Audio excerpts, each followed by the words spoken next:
everybody, greetings from Terre Haute, Indiana.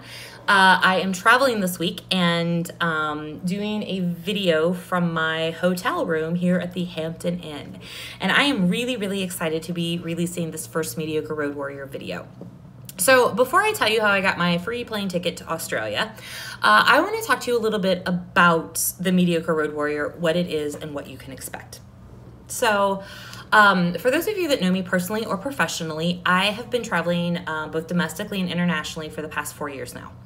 And during that time, I have learned a lot of stuff. I have learned how to pack a carry-on. I have learned how to pack a full week's worth of lunches that do not need to be refrigerated.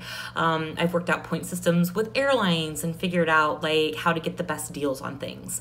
And I truly believe that when you travel the world, you start to care about the world. And so the Mediocre Road Warrior was created so that I could teach you how you can go and broaden your perspective by planning the very best trip that you can. And so here's how the Mediocre Road Warrior works. Every 3 months, I'm going to go on vacation. And I'm going to tell you in advance where I'm going. And then for that 3 months, I'm going to be completely transparent about how I book everything. Not just that, I'm going to tell you the things that go really well. And I'm also going to tell you the things that go really poorly. And so this is just going to be an opportunity for you to learn, how do I plan that dream vacation, whether it's Australia, whether it's Paris, or whether it's Rocky Mountain National Park or Branson. I don't care. I just want to give you the tools so that you can go and travel. Because again, when we travel and when we see the world, we care about the world. So that's a little bit about what you can expect from the Mediocre Road Warrior. Now, why are you really watching this video? Because you want to know how it is that I got a free round trip ticket to Australia. So before I talk about that, it's important for you all to know how I decided to go to Australia. Because when it comes to travel, there are two things that are really important. One, deciding where you want to go, and two, what is your budget? So on March 6th, I was supposed to fly down to Austin, Texas and attend the South by Southwest conference. And if you know anything about Southwest, South by, what you know is that they hike up the hotel rooms. And my hotel room alone for this conference was supposed to be $2,000. Now time out. Mediocre Road Warriors, there is never, ever in the history of ever a time where it is appropriate to spend $2,000 on a hotel room for 6 nights. So as I was trying to figure out, oh my gosh, am I actually gonna go and spend all of this money at this conference? There was like this whole like sickening feeling in my stomach because I was thinking about all of the other adventures that I could have that did not involve me spending that type of cash on a Holiday Inn room. And so anyhow, it was Saturday and I was trying to figure out like, hey, what am I going to do? Am I going to go to the South by, or am I just going to like save my pennies for another trip? And it happened to be that that day I got an email from Scott's Cheap Flights where they were announcing a huge sale to Australia.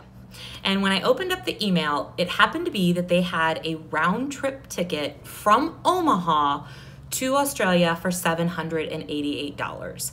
And I looked at this and I'm like, okay, wait, time out. You mean that I could go to Australia round trip from Omaha for $788, or I could spend like more than double that to sit at the Holiday Inn in Austin, Texas. So this kind of sort of seemed like a no-brainer. And that's when I decided I am going to Australia.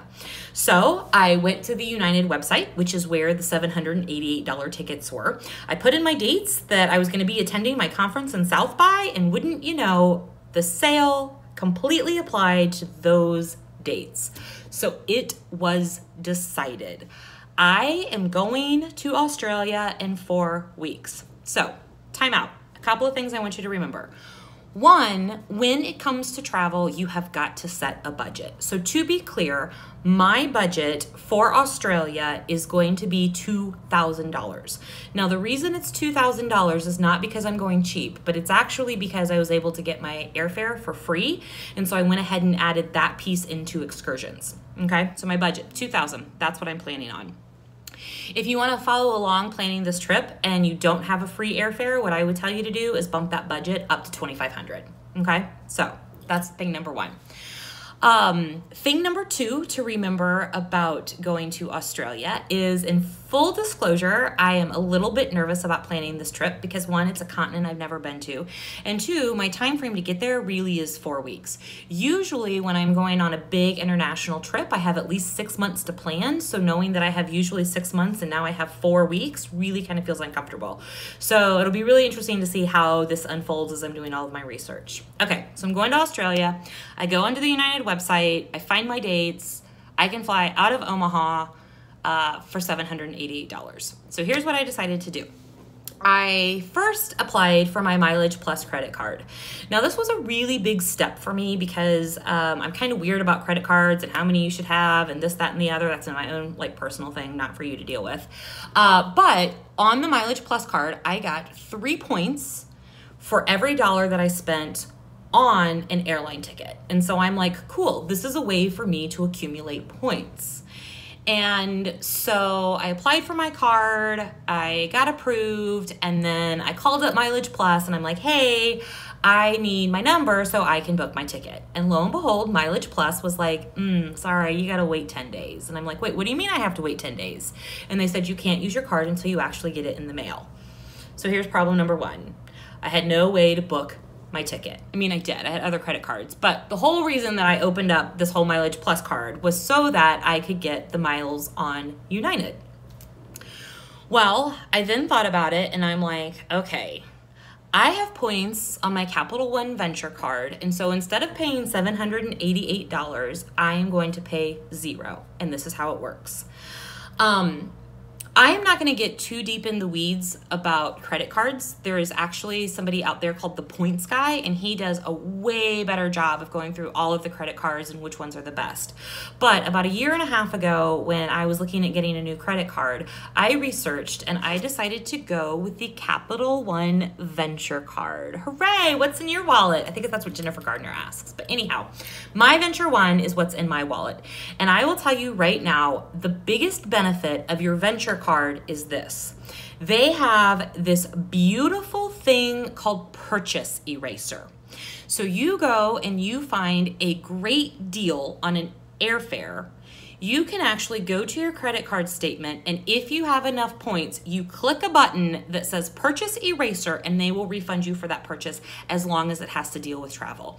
So that means that you can use your points to get reimbursed for Airbnb. You can get reimbursed for like Uber and taxi rides. You can get reimbursed for super cheap tickets that you fly. If it deals with travel, you can use your points to erase that purchase. Here's why that matters. When I went on a European cruise earlier this year, I erased $900 with my Purchase Eraser and the points that I had on my Venture One card. When I ran into the glitch and not being able to use my Miles Plus card, it happened to be that I still had about $1,100 that I could use as Purchase Erasers and points on my Venture One card. And so it became a no-brainer. I'm gonna go book my $788 ticket. And what I did this morning when it went through is I clicked my little Purchase Eraser, and Venture One automatically, or Venture, it's Capital One, Venture card automatically erased that. And so the big question for you is, how did you get your free ticket? I used it with points and my Venture card. So to recap some things that you need to do right away when it comes to booking really cheap international airfare. Number 1, sign up for Scott's Cheap Flights. Now this email list has a paid version and a free version. I'm not friends with Scott. I hope Scott never sees this video. Do not pay to sign up for that email. The free version is fine. Be on the lookout, particularly if you can be flexible with your travel, so that anytime you get those emails and they have their big sales where they include airports such as like Omaha, Kansas City, Des Moines, like the smaller airports, you are ready to book. So Scott's Cheap Flights. Number 2, research. I feel really weird about credit cards for a whole bunch of reasons, but what I will say is that when it comes to travel, one of the gifts that you can give yourself is a travel credit card. And at this point, the one that I would recommend is Venture, just because of that incredible Purchase Eraser. So go Google Capital One Venture. They have exceptional service. I have been so impressed with them from start to finish, and you actually really do get to accumulate points really fast. Like I told you already, I paid for a cruise, and then now I'm paying for my trip to Australia. So anyhow, those are my quick trips and things to think about when it comes to planning your trip to Australia. Next, what I will be doing is looking at which hotel or Airbnb that I will be booking. So the next time you see my face, I'm actually going to talk about my lodging. To be clear, my budget for lodging is not $2,000 because that's absurd and nobody should ever spend that. It's actually going to be probably around $700. And there's going to be a couple of things that play into that, but instead of diving into that right now and overwhelming you with information, I'm not going to. So anyhow, super appreciate you watching this video. How fun. Yay, mediocre road war is a thing. And I am going to teach you too how to be mediocre. So I will see you next week when I will be posting my second video on how I researched hotels and what was the final decision that I made and why I made that decision. So until then, think about coming and traveling with me, and what trip would you plan? In fact, I'm going to challenge you in the comments. Tell me where you want to go, because I think that when you see the world, you care about the world. So what do you care about and where are you going? Anyhow, bye.